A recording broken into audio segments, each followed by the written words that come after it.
Welcome back into the Insiders. I am James Ham. Joining me today is King's legend, Jerry Reynolds. Jerry, what's going on? Well, James, not much. Just glad to be with you. Obviously, enjoy your work. I've certainly been a fan of yours for a while. Having driving down talking hoops like we did for a couple of years. So, hey, just keep doing what you do. I'm missing our stops at Wendy's for chili. Yeah, that was kind of one of the highlights. Uh, actually, for me, going to anything and getting away from San Francisco is a highlight. I agree 100%.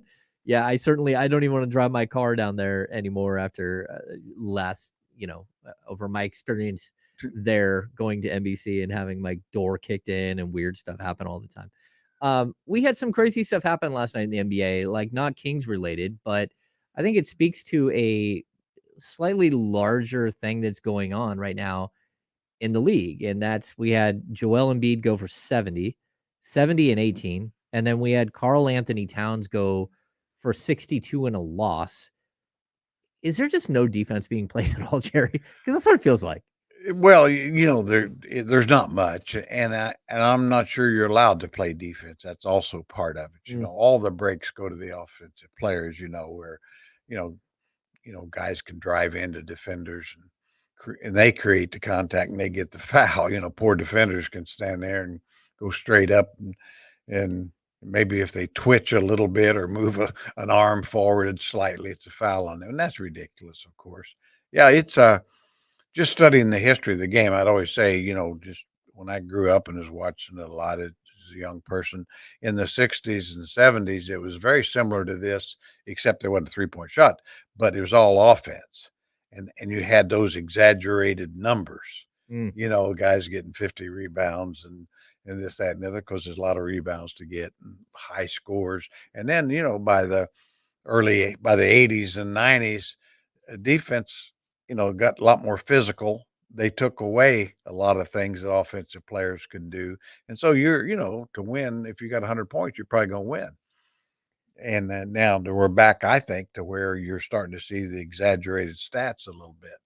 Yeah, I would agree. I mean, last year the Sacramento Kings were incredible offensively. They set the record for offensive rating at like 118.6.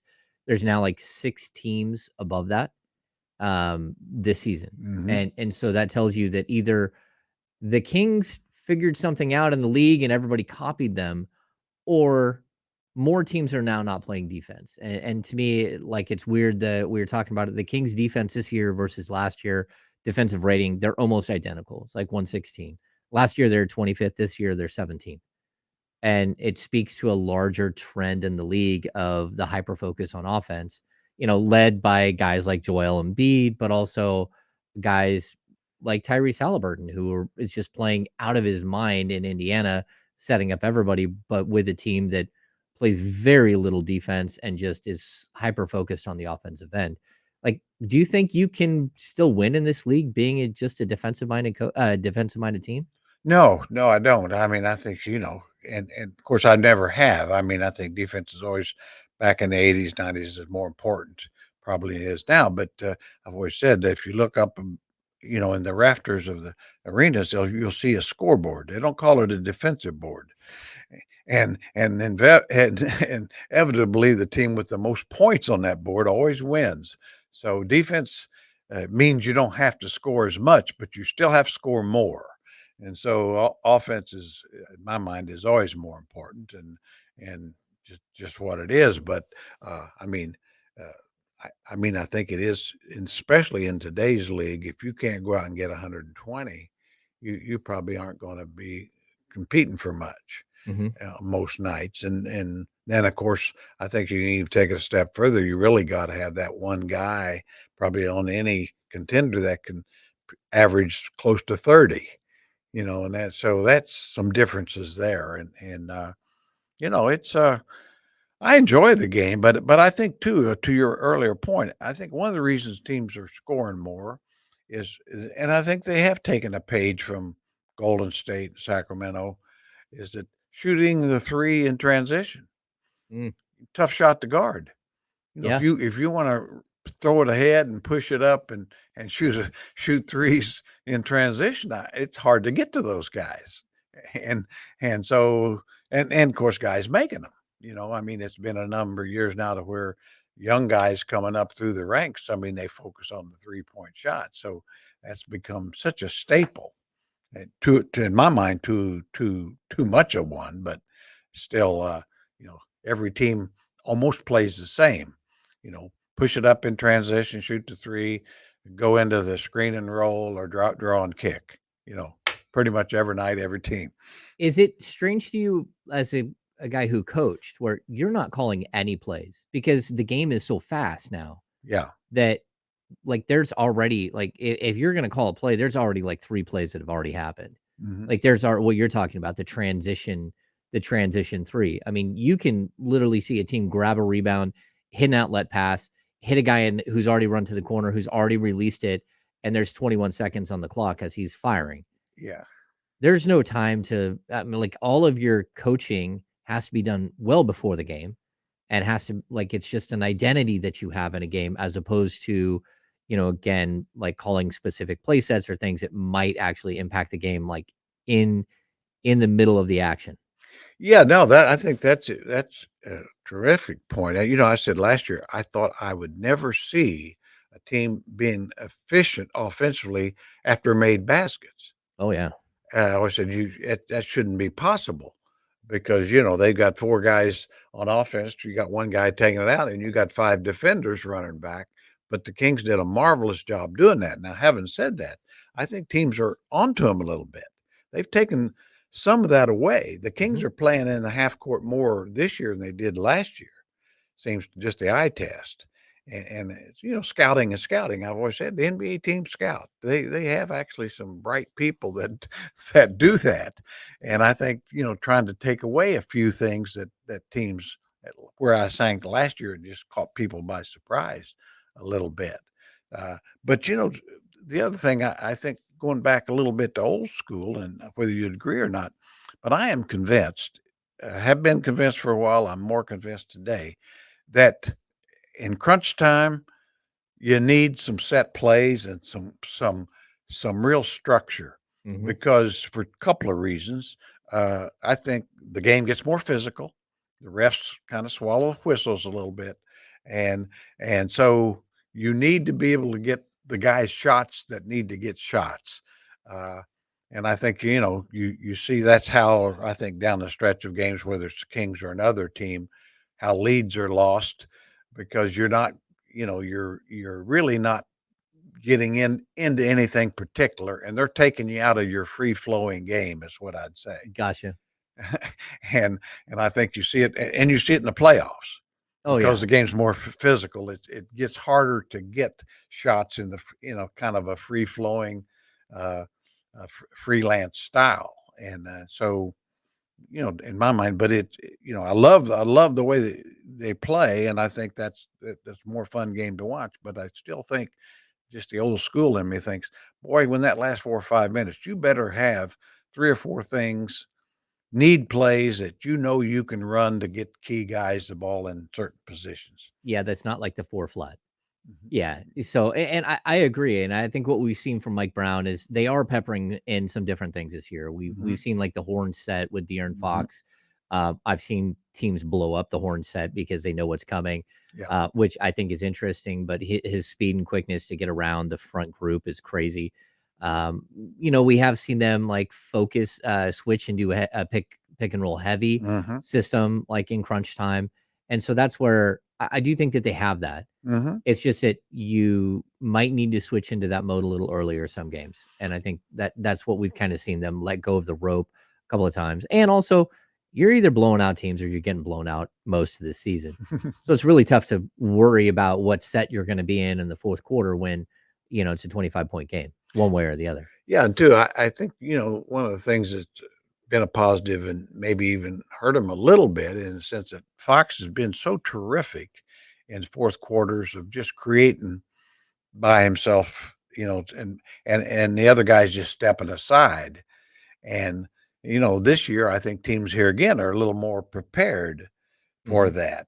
And so, in my mind is, well, maybe, maybe you still should try to run more stuff through Domas, as opposed to just having him, kind of step aside and Fox go win the game for us, kind of thing. Because I mean, as good as he is, and he's a terrific young player, still one of the best. But it's when the other team knows that's what you're going to do, it gets tougher.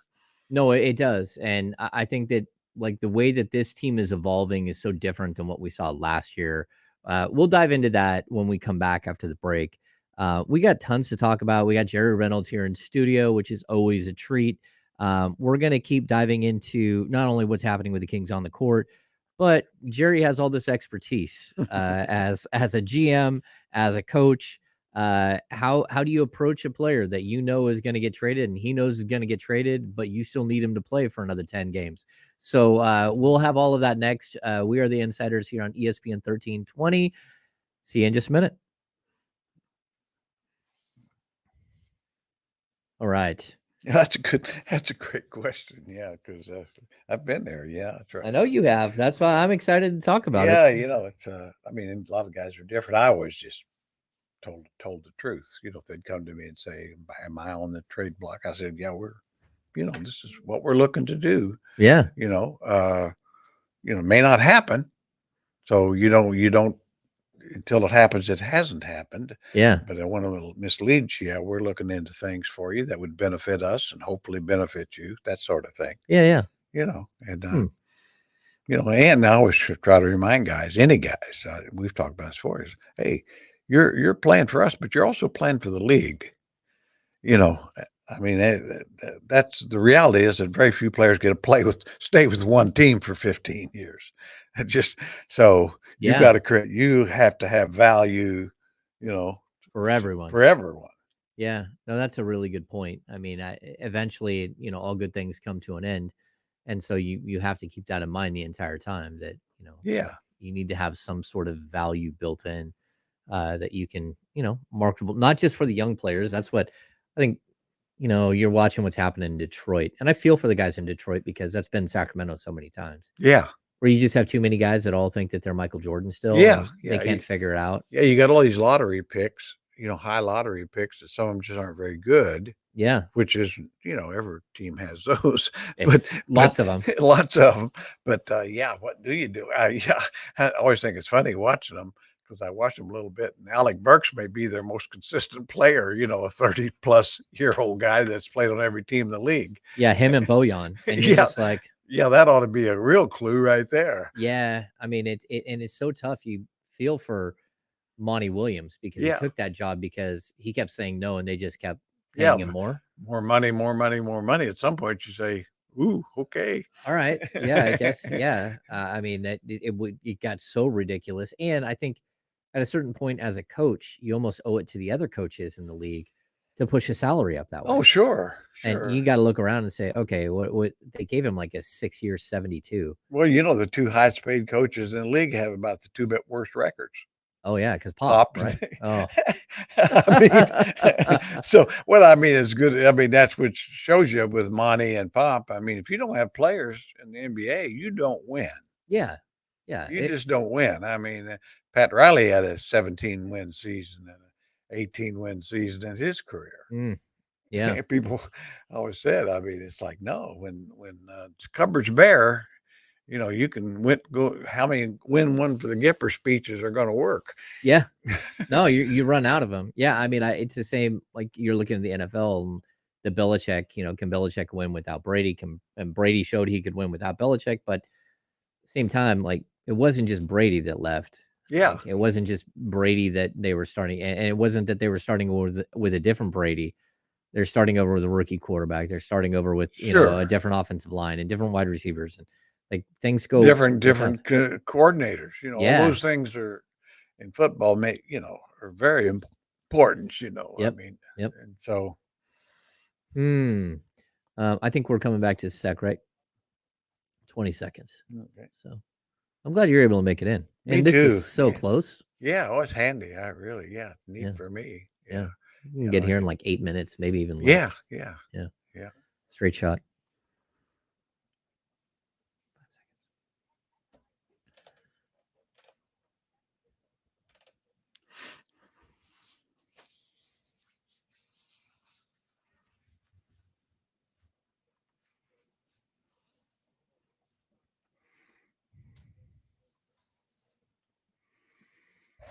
Welcome back into the Insiders. I'm James Ham. Joining me, Mr. Jerry Reynolds. Jerry, it's great to see you. I like sitting across from you, and like we need to go get coffee more and stuff. Yeah, yeah, you're right. Yeah. So, the Kings missed out on a couple of guys here in the last couple of weeks. We saw the Pascal Siakam trade, where he's now in Indiana. We saw the OG Anunoby trade, where he's in New York. Both of those guys seemingly were targets of the Sacramento Kings. Even the Siakam deal, like from what I know, if the Kings wanted to do the deal, they could have got that deal done. But each of those come with their own pitfalls. And so when I know the salary cap when you were a GM wasn't as big a deal, but you were still with the team and with the front office as the salary cap became this monstrous thing. Just how difficult is it to look at a player like Siakam, 29 going on 30, but you know that he wants like a 5-year, $250 million extension. And you already have a couple of guys on your team that make a lot of money and are going to want to make even more money in De'Aaron Fox when his salary comes up. And then you got, Keegan Murray and you got Malik Monk. And like, how big of a picture do you have to look at when you're going into a trade, especially when it comes to like a free agent that's going to want a bunch of money down the road? And just how difficult is that decision to lay it all out there and know what's going to happen 5 years from now or 3 years from now?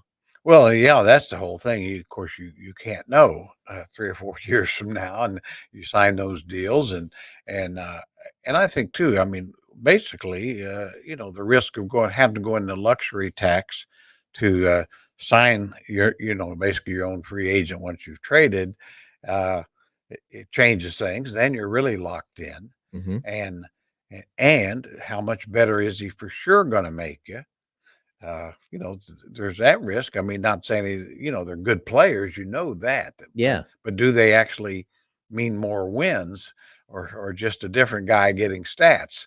Uh, there's always a concern there, and yeah, and then of course, in a lot of cases, I mean, quite honestly, probably a third to a half of the owners in the league, really aren't going to go into luxury tax Yeah. regardless. I know, A- the And I, Warriors are and paying 186 million in luxury tax this yeah, year. that's not going to go forward very well, No. because I mean, some point, paying 180 million extra for a team is basically 500 team maybe, uh, and so those are all those concerns, and of course I was situated for years, or we were, where there wasn't even a chance to get to the cap, but which which is another, but we'll talk about that another day. But I think this ownership, obviously, they would pay the money if they thought it was worth it. I believe that. But yeah, I can see why they would have done, say, a Siakam. I like Siakam a lot as a player. I think he'd Hmm. have been a good fit. But I don't see him as a $50 million player either. No. I just don't. Yeah. If he wanted a 5-year 150, 160, and you're risking, that you're paying a 35-year-old, 34-year-old Siakam like 35, 34 million bucks down the road. Okay. But that's not what he's talking about. And No, as soon as he said max, it's yeah, like, well, everybody averages over 15 points a game in the NBA now. Over 2 years as a max player, I think. I mean, the idea was the max players was the Embiids and the Jokic's and guys like that, LeBron James. And now it's, pretty much anybody that's maybe made an all-star team once and, and averages in double figures.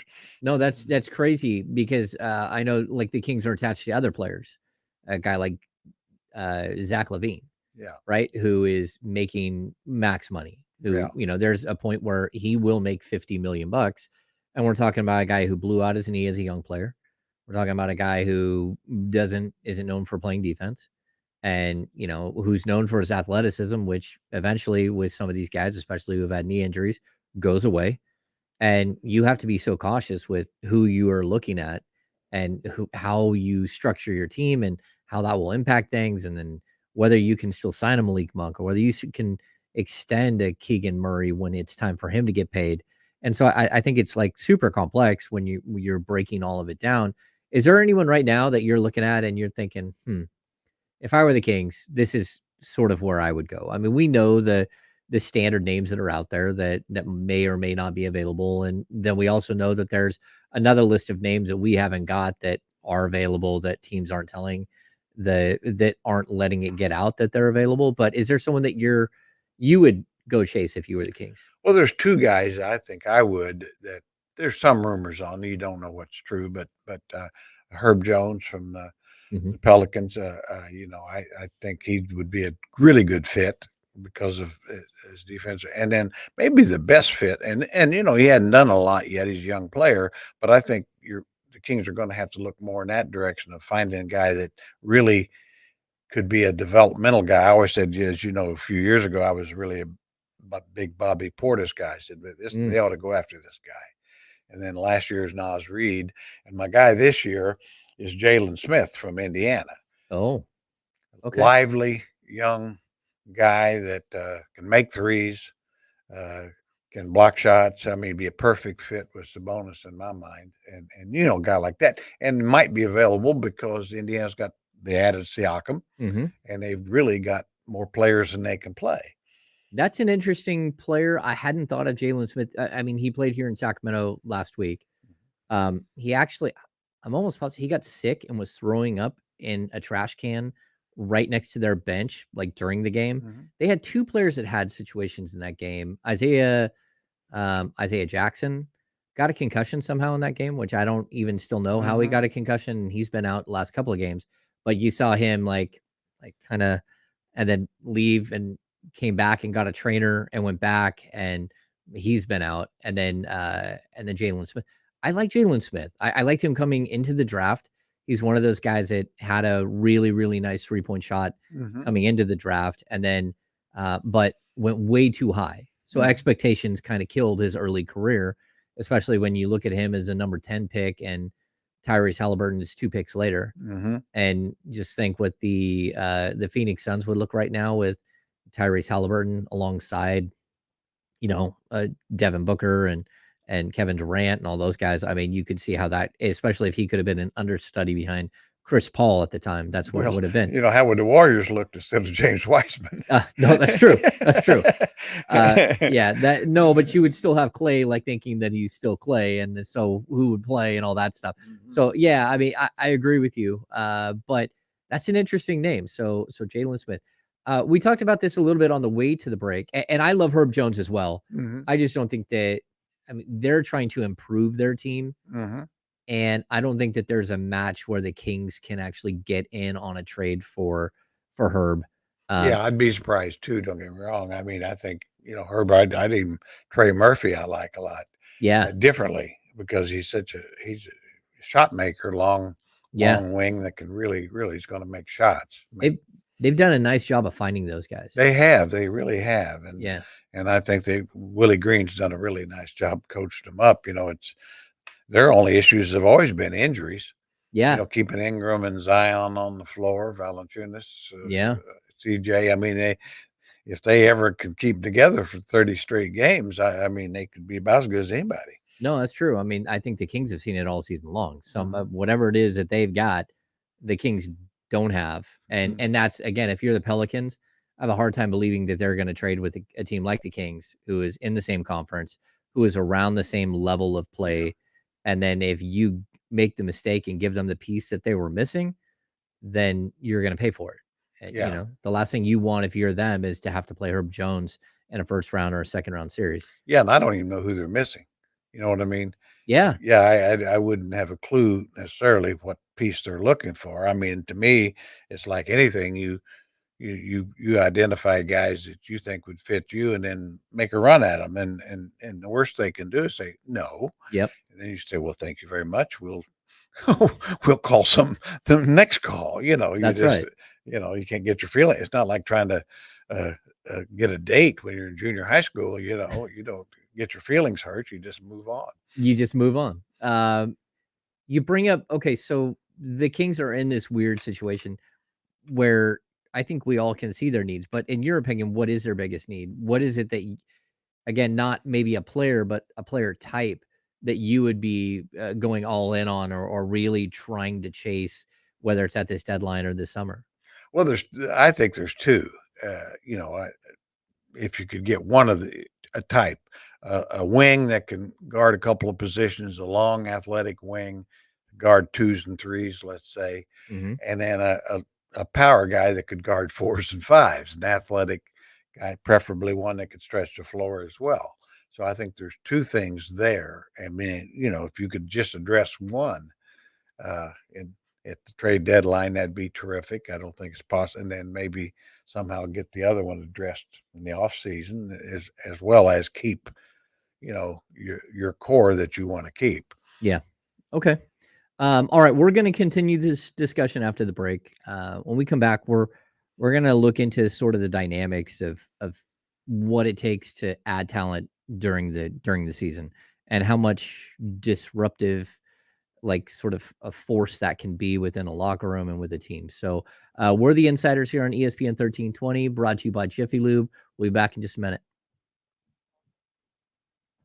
Cool. Yeah, that's but like you point out, the dynamic, the whole thing. I mean, chemistry is not automatic that a better player makes you better. Oh, I mean, you'd think so, but I mean, it's like Jeremy Grant or Siakam even. I mean, they're high usage guys. yeah. Now, in my opinion, probably or Kuzma. I mean, if in fact, basically and that's where the coach comes in. It says, hey, this is you're going to play this way. You don't get to be the number one option, and they buy in, Yeah. which they should, but you don't know.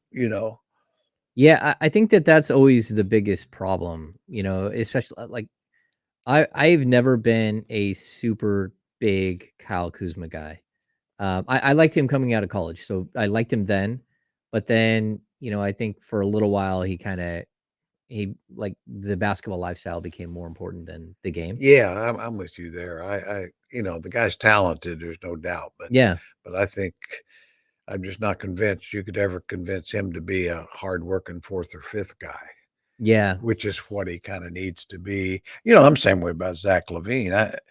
He could work here. hmm I could see where it could work, but I could see about a lot of ways it wouldn't yeah. because he's a ball stopper Yes, and certainly can put up stats.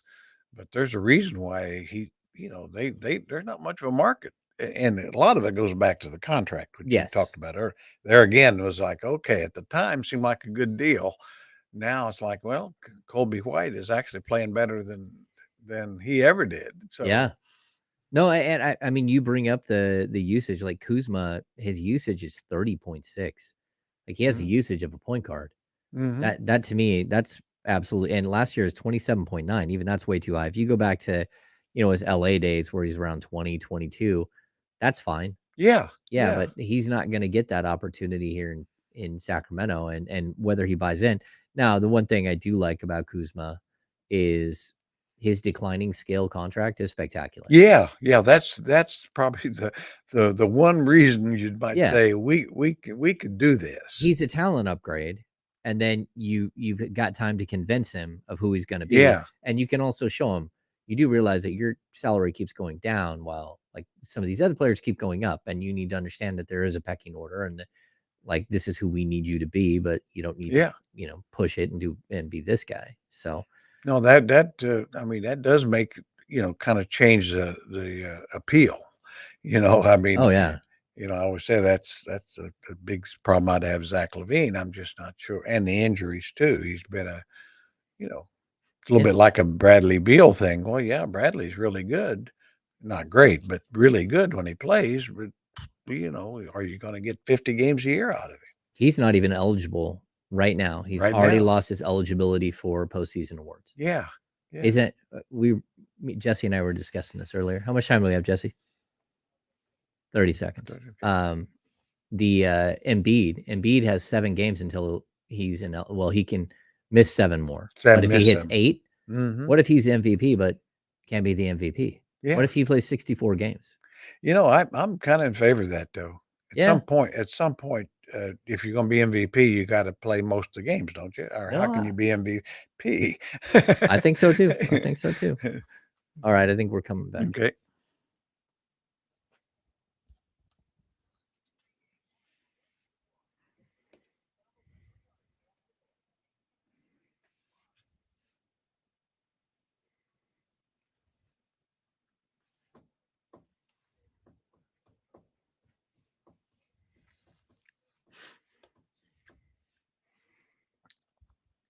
No Kyle this week, but we do have Kings legend Jerry Reynolds in the house. Jerry, how are you? Great, great. We're holding up. I think so. I think I can make it now. The, I've got my second wind. the stool's comfortable. Yeah, we're ready to roll. Um, you've been part of some major end season trades in the past. How hard is it, like in those situations where you do have some players who don't want to go, who want nothing more than to be part of a franchise that's building something, or they like where they're living, or they got a girlfriend there or whatever. Like, how hard is it when you're entering this phase of the season and you're like, man, I've got to pull this guy aside and really have this hard discussion with him. Well, it is a difficult thing because as a fan, you always think, well, just trade this guy for that guy. You don't see them as, they got families, they got a place, change places. There's a lot of issues there. Uh, what I've always done, and I always recall, different times there'd be rumors out about trades, and so a lot of times if it wasn't anything to it, I'd go to guys and say, look, this isn't true. You know, if there's ever something that's true, I'll come to you and tell you. Mm-hmm. And then, of course, there are times when, okay, there's a rumors and stuff. I'll say yes, because maybe a player or his agent will say, what's going on here? And I say, yeah, we're we are looking into a deal. Uh, Obviously, if it's a deal that's good for us, and we hope good for you and your client, we'll do it. That's our job. But we'll keep you informed, and we expect you to keep uh, you know privacy about it, which is asking an agent to be private is might as well be asking my wife, to not say something. But Throwing Cody under the bus right here. yeah, but yeah. Anyway, yeah. I just always said I think honesty is the best policy. Be truthful, and just tell guys and to remind them that it's very few players get to play with one team their entire career. Mm-hmm. Only the greats usually, and everybody else has to establish value for the team they're on and the league they're in other words, I mean, you look at Sabonis, it's his third team. Harrison Barnes' is third team. Kevin Herter's second team. Malik Monk's third team. Mm-hmm. Uh, that's the reality of Yeah, how this league is. I think Malik said it the other day. He's like, "No, this isn't stressful." He's like, "I was out of the league at one point," Mhm.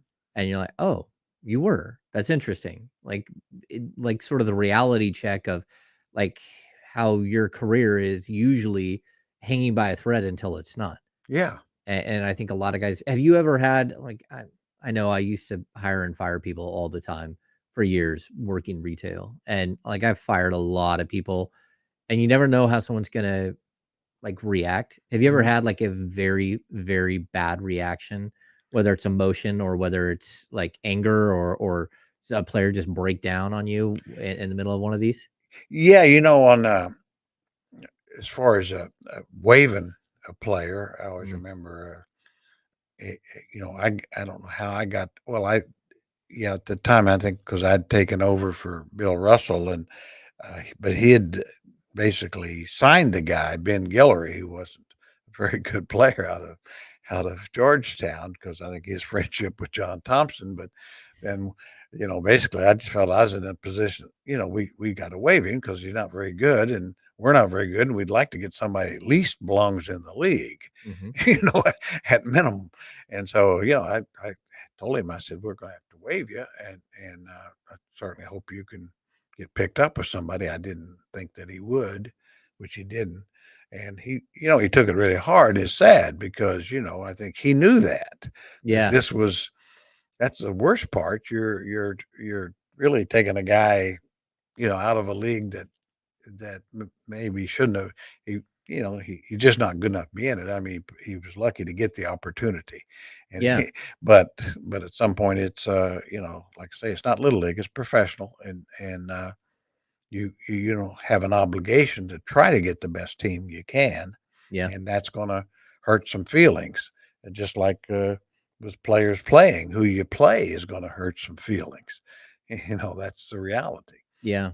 Have you had, as you're building up to a trade deadline, just like you can visibly see someone just is not handling it? Like, because I remember here in Sacramento, the guy that always comes to my mind is Marcus Thornton. Like Marcus Thornton, like the 2 weeks leading up to a trade deadline, couldn't hit a shot. Hmm. As soon as the deadline was over, 30 points a game. Hmm. Like, but you could see the stress. You could see, and he's not even being mentioned anywhere, but you could just see the anxiety of it. You can see, like just the panic and the like not even knowing how to talk, not even like not knowing how to express themselves. But that and how have you seen it impact a team as you're getting towards the deadline? Well, it does. I mean, I think deadline affects all teams because there's always rumors about every team Hmm. and certain players and teammates.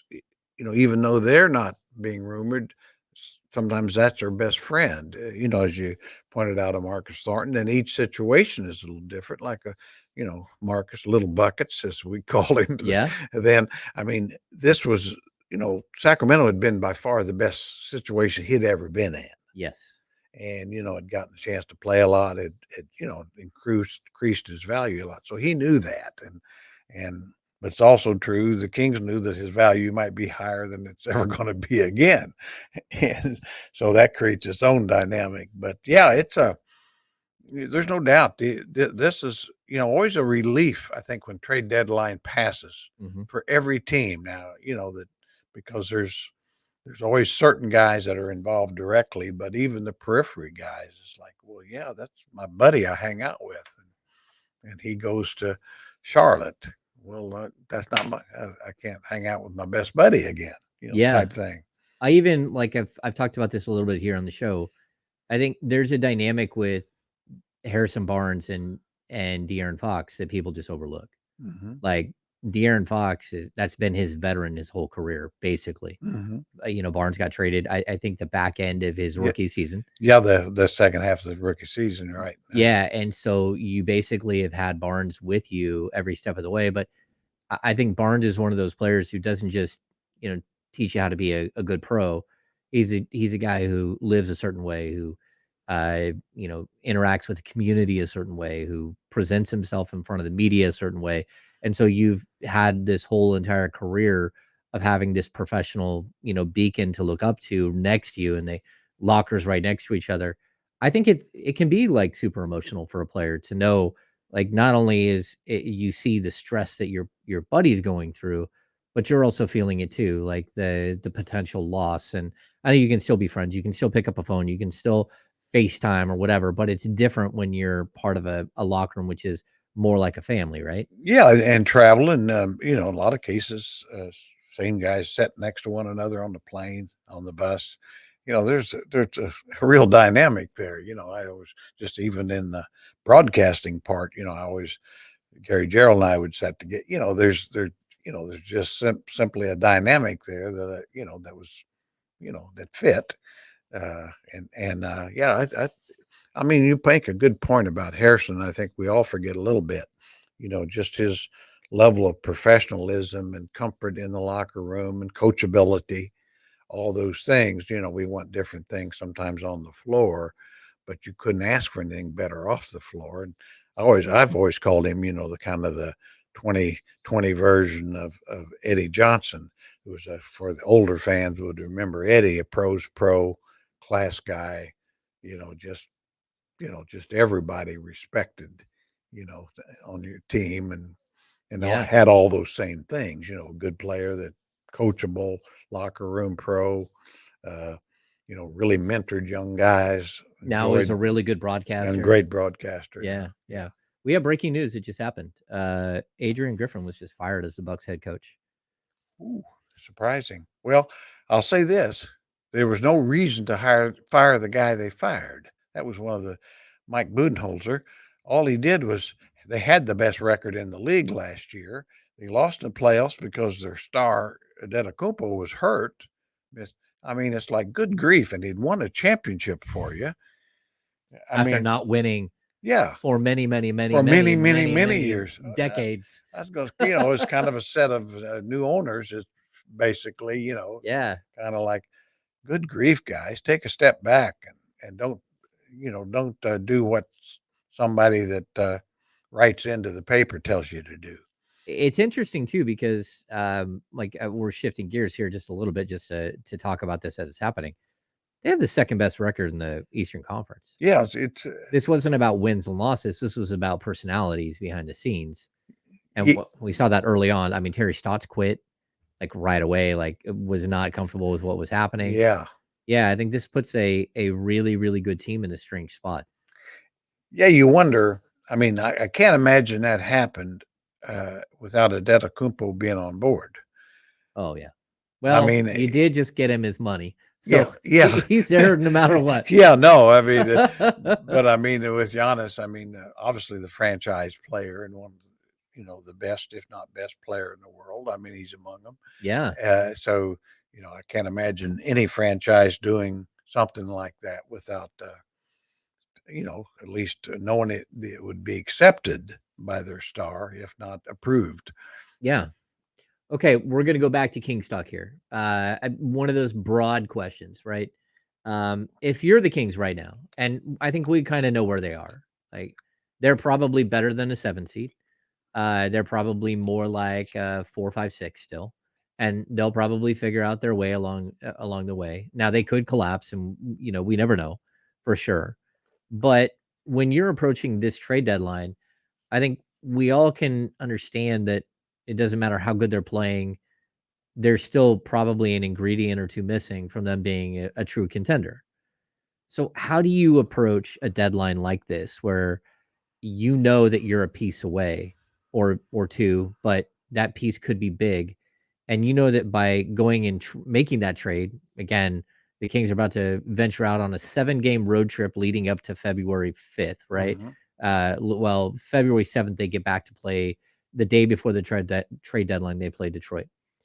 So you know that if you make a gigantic trade right here, you could totally upset the balance of the team. You could drop 6 games on the road trip because you don't have players and players are moving in and out, like chaos.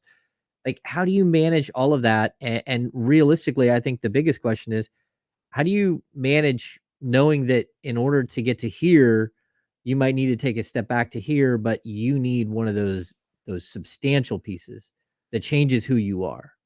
Well, that's it in a nutshell. I mean, I will say this: probably the best time to do something like that, if you want to China change, is while they're on a big road trip. I think the front office has more time to really focus on that. Hmm. I'd go back to the trade Kings made years ago when for Peja Stojakovic for Ron Artest Mm. in the middle of the year. Kings were really struggling.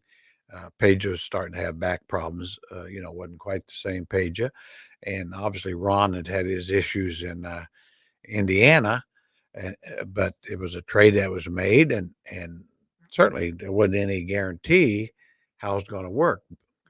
As it turned out, it made saved the season, and the team was a playoff team when at the time it was made, they clearly weren't. Hmm. And of course, I would go back to another point is the reason kind of worked besides Ron being a really good player and good with his teammates, Rick Adelman. And there again, I think that's where the head coach really has an impact, because they're the ones that's got to kind of oversee fitting it in Yeah. and getting it right, utilizing that new guy correctly. And and so and some coaches are way better than others at it, and I always thought, like say now, Rick was bringing him into somewhat of a certainly a stable organization, but I thought Rick Ellerman deserved a lot of credit, just like I think Mike Brown would be very good in that sort of thing. Okay. That's an interesting thought because you just don't know how it's gonna work out. And I think when you're a team that's trying to get to a completely different level than you're on, there's gonna be risk and reward and everything.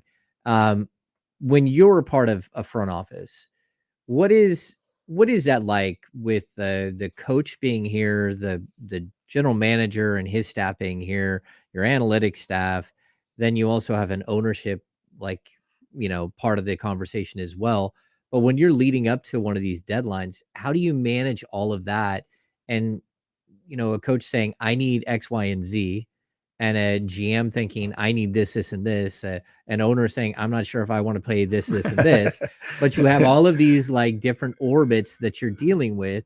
And then you got some really smart guys who are saying, like, these three players will fit into our system because the computer says so. But you know what I mean? Like, how do you manage all of that ego and all, because you've been on just about every side of that equation? Yeah, well, it's rare when it does all fit, to be honest with you. I mean, when you have a front office and the head coach front office and ownership all on the same page, then you really you got a chance to get somewhere. And I've seen it that way, and then I've seen it when it wasn't that way. But in general, I always think, there's two different ways to look at it. I mean, a coach, and he can't change. He has to be. He's looking for how are we going to be better tomorrow? Hmm. That's his concern, because he knows it's about wins and losses going forward quick. And the general manager has got to keep in mind, yeah, I'd like first, but I'm looking at the franchise longer term. Yeah. And so sometimes that's where, a little misunderstanding. But if that's ever there, and generally speaking, the ownership should be if there is a side, it should be on the general manager side. And then, but what you'd hope is that there's a really good relationship with coach and general manager, and they can come to understand where they're going there. And of course, with Jeff Petrie and Rick Adelman, that was always that way. And I think certainly it appears that way here now. But you have to have that. I mean, you know, the player. I mean, Mike Brown would probably look at what do we got to do to get better tomorrow.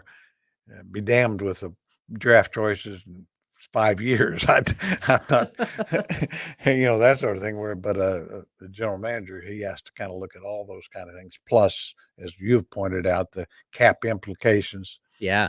Uh, you know, where it may actually destroy the franchise rather than it may make them better for a while. So, yeah, there's a lot of thoughts. I mean, I think that's why it's always good when you have a lot of voices. I know with the front office now with Wes Wilcox and got experienced guys with Monty and certainly a coaching staff. They really got some competent people there that have been to the county fairs, I'd like to say, and so they should be able to kind of come to the same place It's the because same basic. I Yeah. mean, I can't believe, and I'm fairly confident Mike Brown knows what they need. Monty McNair knows what they need. The problem is getting what you need. No, totally, totally. And I think it's a certain point. Sometimes you do have to give a coach something that you probably don't think works, Mhm, but that you're like, okay, I'll let you go ahead and figure out whether it works or not. And I always think of like Keon Clark. mhm. Like Keon Clark was square peg in a round Oh hole. boy. Like just like not just on the court, but off the court. But the on the court thing, he didn't have the same basketball IQ as the rest of the players on the court. He had a gift for blocking shots, Yep. but he didn't have a gift for all the other things that happen on that court. But you had to at least try it, right? Because Yeah. at a certain point, like, hey, our defense isn't good enough. That might need be what we need to get over the championship hump, and we at least have to try it. And so I think sometimes there is that tinkering, right? Oh yeah, absolutely. And I think, it's one of those things again where with Rick Adelman, I think he was so good at spotting him. Yeah, He knew who he was. yeah, yeah, yeah. And he knew what he could do on the floor in spurts, and he had a strong group, with Vlade and high character guys, you know, that just could keep things under control a little bit. Okay. Let's see. We're getting close. Not only to the end of the show, we got a few minutes left, but to the NBA trade deadline. And what would you do here? Would you make a big trade? Would you make a small trade on the peripheral that maybe swaps out a guy in your top 8 but doesn't change the dynamic of your total rotation? Like where would you head? Well, I think I have to just approach it. Any trade I can make that makes the team better. I mean, you'd love to make a big trade that you're confident in would, make the big splash that would really set you up. But uh, sometimes you don't even have that opportunity. Mhm. So, you're always looking for that. But if you can't, I mean, if you could, go get Chris Webber or Mitch Richmond or somebody that caliber, well, yeah, that's a home run. But don't be scared to just settle for a good single. You know, Yeah. a nice solid piece that you know Darius Ungala type guy that comes in and makes you better, Yeah. Trey Lyles. or kind of a periphery kind of trade where you trade a really good player like a Hito Turkoglu, and that's involved in getting a Brad Miller. In the long run, it probably wasn't a good move. Short run, it saved you being a quality team for 2 or 3 more years. Yeah, yeah. I mean, that's always a dynamic, right? You're trying to like manage what's today and what's tomorrow. And, Right. and like I've heard you say it a million times. If you have a 5-year plan in the NBA, you have no plan at all. Right. Right. Yeah, So it sounds good, but it's like trust the process. Well, yeah, trust it as long as you're getting paid, and they don't care if you win in 15 games a year. But you better at some point. Yeah, I always say I think most in today's sports and all sports, I think probably 3 years is just about the limit where they expect real improvement. yeah, yeah, totally. So we've talked about like sort of who you would go after. What about these picks? Like the Kings have their 2024 is pretty much tied up. I mean, they could not be tied up if they don't make the playoffs, but they do have access to like the 26, the 28, the 30. Um, how far out did you ever feel comfortable trading picks, or did you not because you were usually the team who took in picks? Yeah, I mean, the only thing I'd say is that you want certainly you don't want to give up a lottery pick, so you want protections on that. But if and even though you'd think, well, that's not going to be a problem going forward, well, don't think that because it can be. Hmm. you know, Teams that didn't protect picks in the past, that were in the 20s, they thought, and then all of a sudden they were in the fives, and so that. But I guess the way I'd look at it is, I would never be too concerned about the trading a pick 5 years down the road if as long as it's protected for a couple of reasons. I'd say, you know, I'm probably not going to be there, and in my case now as a fan, I may not be here in 5 years. So if you can get something that helps you sooner, because this team has a 4 or 5 year window, you probably think, Yeah. to accomplish something. So why are you concerned about past your own window for really pushing for something? Yeah, I think as long as you're not giving up the future after your window and you're not just selling everything out. Your window it could last 8 years here. You Yeah, got guys that sure are of could. a certain age. You could string this thing out to 7, 8 years. What you don't want to do is put yourself in a situation that gets really ugly.